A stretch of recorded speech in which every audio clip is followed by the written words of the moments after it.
Vorig jaar zijn Jean-Marie en Daniel Straub er mede dankzij een actie van andere cineasten en critici eindelijk in geslaagd het curatorium Junger Deutscher Film en een producent te bewegen hun Bach-film te financieren.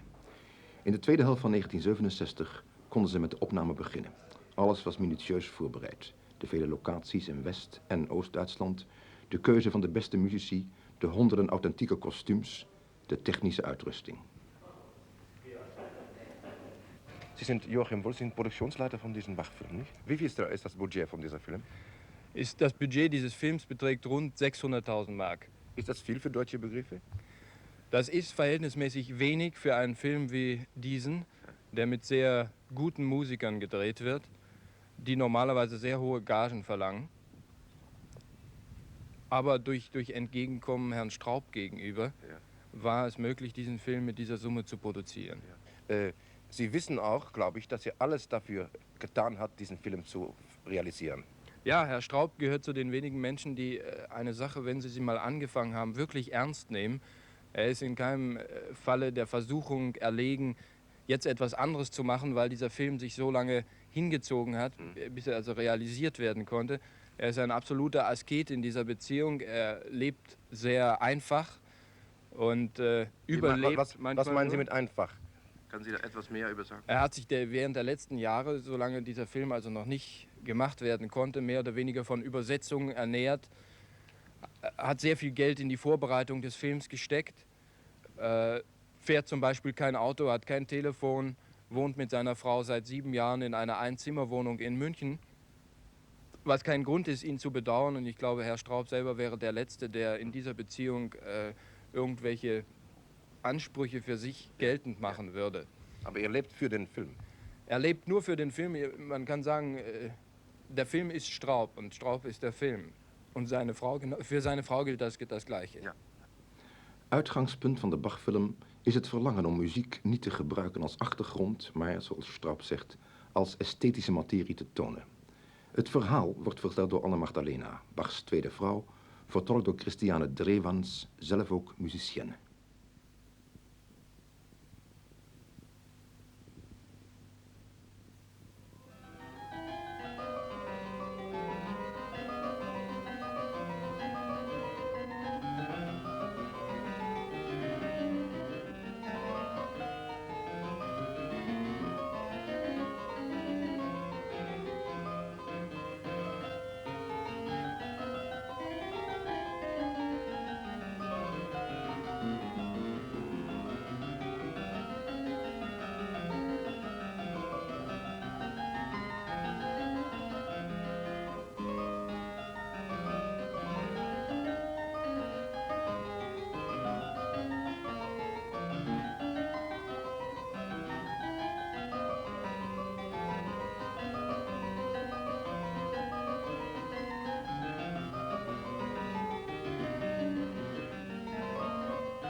Ich hatte ein neues Klavierbüchlein, das Sebastian für mich mit 2 neuen Suiten angefangen hatte. Und er ließ für die Michaelismesse des folgenden Jahres eine solche Suite als die erste Partita einer Klavierübung in Kupfer stechen. Es war die erste Komposition, die er drucken ließ. Er veröffentlichte dann jedes Jahr so eine Partita, bis auf 5, welche er zusammen mit einer 6. als Opus 1 drucken ließ.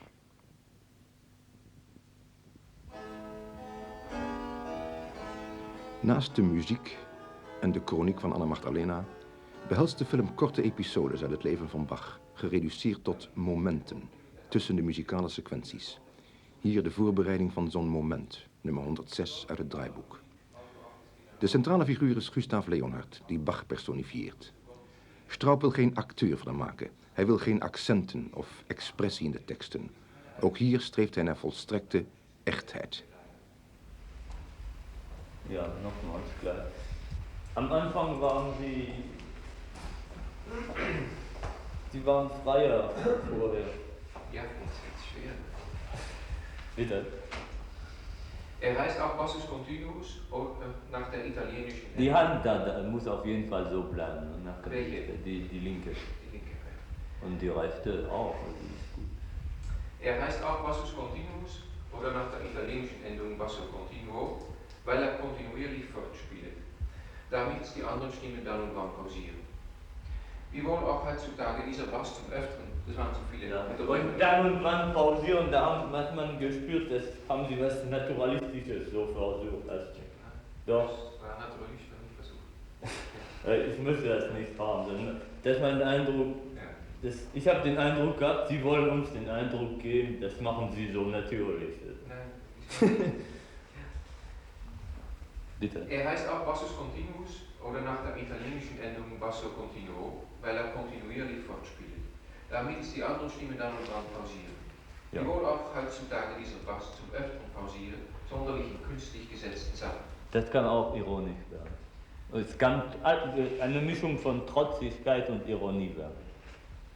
Er heißt auch Bassus Continuus oder nach der italienischen Endung Basso Continuo, weil er kontinuierlich fortspielt, damit die anderen Stimmen dann und wann pausieren. Wiewohl auch heutzutage dieser Bass zum Öfteren pausieren, sonderlich in künstlich gesetzten Sachen. Ja, danke. Bleiben Sie so stehen. Voilà. Al filo, De filmploeg is internationaal samengesteld. De geluidsman is Frans, belichter en cameramensen zijn Italianen. Omdat alles met direct geluid wordt gefilmd en de microfoons uiteraard onzichtbaar moeten blijven, vereist het bepalen van de instellingen grote zorg. Straubs filminstellingen zijn, zoals u al in de vorige filmfragmenten hebt gezien, een typerend kenmerk van zijn persoonlijke filmstijl. Ze zijn voornamelijk statisch.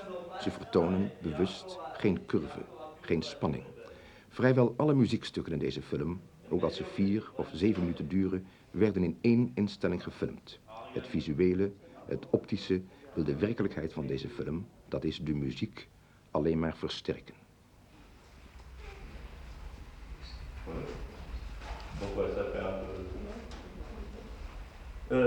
Die linke Hand jetzt, bleibt sie so oder haben Sie andere Lösungen? Ich meine, ich habe nichts dagegen. Ja, das habe ich. Weil Ich wollte es denken. Ja, dann lassen wir das. Und, aber am Anfang auf jeden Fall. Da können Sie so bleiben oder noch eine andere Lösung erfinden. Und am Anfang möchte ich auf jeden Fall die Sie vorher erfunden haben.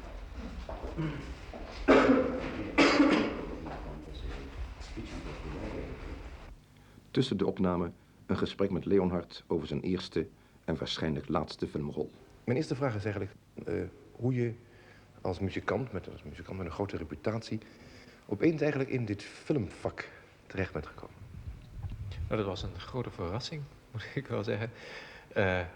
Doordat een mij tot dusver onbekende regisseur, die dus Straub bleek te zijn, mij uitgekozen bleek te hebben als de muzikus die het best Bach zou kunnen spelen. En zijn keuze was gevormd door het beluisteren, dat is al allemaal 10 jaar geleden gebeurd, door het beluisteren van grammofoonplaten van alle muzici, dus die zowel orgel als klavecimbal spelen en daarbij ook nog ensemble leidend optraden. Heb je ook iets te maken met de muzikale keuze die er gedaan wordt, de muzikale verantwoording eigenlijk? Nou, de stukken zijn dus alle door de regisseur gekozen, maar de uitvoering daarvan, dat ligt alles in mijn handen. En het aantal van de uitvoerenden, van de ensemblemuziek nu, die gebruikt is, dat heeft mij bijzonder geïnteresseerd. Dat is zowel om historische redenen, als ook om muzikale redenen precies het aantal geweest dat Bach gehad heeft. Zodat voor mij was dat ook een toetssteen om nou eens te kunnen horen wat Bach zich voorgesteld had. Want het is natuurlijk dwaasheid om te zeggen dat Bach niet dat heeft kunnen doen wat hij zich voorstelde. Men kent ook schriftelijk van Bach de ideale aantallen muzici die hij zou willen hebben voor zijn kerkmuziek. Dat is nauwkeurig gevolgd hier. Dat is precies gevolgd. Even iets over jouw pruik en je kledij van Bach. Is dat nog vreemd? Nee, dat is volkomen normaal geworden. Ook het zien van collega's voor het eerst in een kostuum, dat is merkwaardig, men lacht erover. Maar de tweede keer dat je hem ziet is het gewoon. En nu, vooral als je muziek maakt zelfs, is het een factor die, is volkomen normaal geworden. Betekent het voor jezelf ook iets om zo intens toch bezig te zijn met het leven van Bach? Dus niet alleen met zijn muziek? Ik vind het belangrijk, hoewel ik natuurlijk nooit het gevoel heb gehad dat ik Bach speel. Ik doe het als muzikus. Maar het element van eenheid. Dus alles wat er te zien is in de film, de omgeving en het oude instrumentarium en daarbij ook de kostuums horend en de teksten die gesproken worden. Juist het element van eenheid en ook dat het achtereenvolgens altijd gebeurde. Er was alleen 1 onderbreking in de opnameseries. Dat vond ik een heel belangrijke factor. Het element van Einheit. Ja.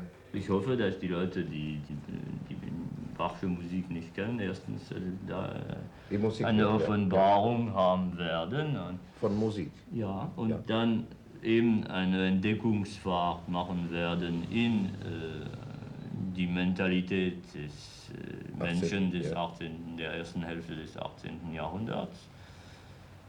Und auch Herrn Leonhardt entdecken werden, denn der Film, als Herr Leonhardt. Als Herr Leonhardt, denn der Film wird immer mehr auch ein Film über Herrn Leonhardt. Man könnte fast sagen, ein Dokumentarfilm über Herrn Leonhardt. Was ich später entdeckt habe, ist, dass es auch wichtig gewesen ist, eben gerade, also ich möchte nicht, dass man das als nationalistische Äußerung empfindet, in keiner Hinsicht, also weder anti noch etwas. Aber ich glaube, es ist auch wichtig, dass derjenige, der in diesem Film, sagen wir, Bach verkörpert, denn trotzdem verkörpert er Bach, eben kein Deutscher ist. Wegen eben dessen, was hier in diesem Land passiert ist, hauptsächlich zwischen 33 und 45. Ich bin froh, auf einen Holländer gestoßen zu sein. Und was ich hoffe, dass der Zuschauer noch, derjenige, der vor der Leinwand sitzen wird, entdecken wird, ist eben kinematografische Materie. Das heißt, eben was ich schon vorher versucht habe zu definieren und da, um von etwas Konkreteres zu reden, die Einstellung, die wir gestern gedreht haben, diese 25. Goldbergsche Variation, die Herr Leonhardt am Cembalo spielt, ist eine ganz einfache, ziemlich nahe Einstellung. Wir fangen auf die Hände an, ganz banal auf dem Klavier und hoch schwenken auf sein Gesicht und die Hände bleiben dann außer Bild. Ja. Man bleibt da fix auf sein Gesicht und was ich da kinematografische Materie nenne, müsste da von dem Zuschauer entdeckt werden. Man sieht jemand, der da einfach unter der Kamera was tut und vor einer Wand, die kaum beleuchtet ist, denn das ist so Dämmerung, Halbnacht. Und diese Wand ist genauso wichtig wie das Gesicht, aber trotzdem passiert etwas auf diesem Gesicht, was für mich eben reine kinematografische Materie sein sollte.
In verband met de cinemanifestatie in Utrecht, waar de Bach-film vandaag in première ging, zijn Jean-Marie en Daniel Straub 10 dagen geleden naar Nederland gekomen. Die eerste stad,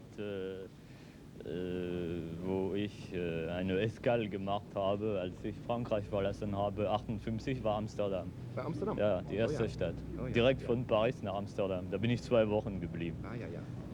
10 jaar geleden, een vluchteling voor het onzinnige avontuur in Algerije, had Straub nog geen enkele film gemaakt. Hij had alleen een compleet draaiboek, de kroniek van Anna Magdalena Bach. Nu kwam deze strijdbare kunstenaar weer naar Amsterdam, met de film. Het resultaat van 10 jaar denken en werken. Nu ik hem iets beter ken, ben ik ervan overtuigd dat hij en Daniel Villet er in hun hart nooit aan getwijfeld hebben dat hun kroniek van Anna Magdalena Bach eens werkelijkheid zou zijn.